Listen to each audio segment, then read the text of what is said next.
আগের ঈদ আর এখনকার ঈদ অনেকটা মানে আলাদা। আগের যে ঈদ আমরা করেছি সে সময় ছোট্ট ছিলাম, অনেক মজা লাগতো, অল্পতেই আমরা সন্তুষ্ট হতাম, তেমন কিছু পেতেই হবে ঈদে এমন কোনো ইয়ে ছিল না।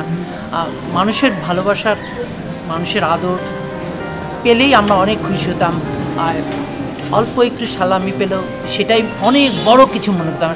এখন হয়েছে যে আরও বেশি পেতে হবে, আরও বেশি পেতে হবে, না পেলে হবে না, অন্যরা এত বেশি পায় আমারও আরও নিতে হবে, ইত্যাদি ইত্যাদি দিয়ে এখনকার ঈদটা মনে হয় কৃত্রিমতার ঈদ। আগে যে সত্যি সত্যি ঈদের যে একটা আনন্দ ছিল সেই আনন্দটা কিন্তু এখন নাই, যা কিছু সব সাজানো লোককে দেখানোর মতো। জানি না নতুন প্রজন্ম আগের ঈদ সম্পর্কে কতটুকু জানে, হয়তো তারা তাদের বাবা মা বা বড়জনদের কাছ থেকে শুনে থাকে, কিন্তু এরপরেও তাদের মানসিকতার পরিবর্তন হচ্ছে না।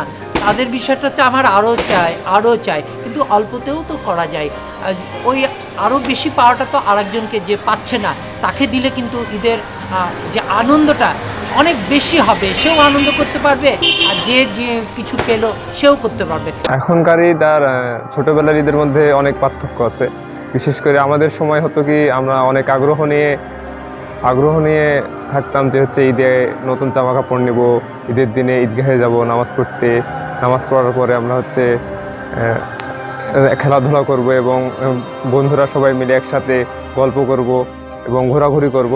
কিন্তু এখনকার ঈদ আর এরকম হয় না। এখন বর্তমান সময়ে যারা হচ্ছে মানে ছোট আছে এখন, তাদের মধ্যেও আমরা যে আনন্দটা পাইছি ঈদের মধ্যে সেটা এখন দেখা যায় না। কারণ হচ্ছে যে স্মার্টফোন, এই প্রযুক্তি যুগে সবাই মোবাইলের মধ্যে আনন্দ বা ঈদের আনন্দটা কাটায়। ঈদ সম্পর্কে বলতে আগে যেমন প্রচুর আগ্রহ ছিলাম জামা কাপড় কেনার জন্য, সেই আগ্রহটা এখন নেই। আগে বন্ধুদের সাথে ঘোরাফেরা করতাম ঈদের পর, নামাজের পর, এবং খেলাধুলা করতাম। এখন তা হয় না, ব্যস্ততার কারণে এখন আর হয় না। আগে আমরা ঈদ পার করতাম খেলাধুলার মাধ্যমে বা ঈদে নামাজ পড়ে খেলাধুলা করতাম।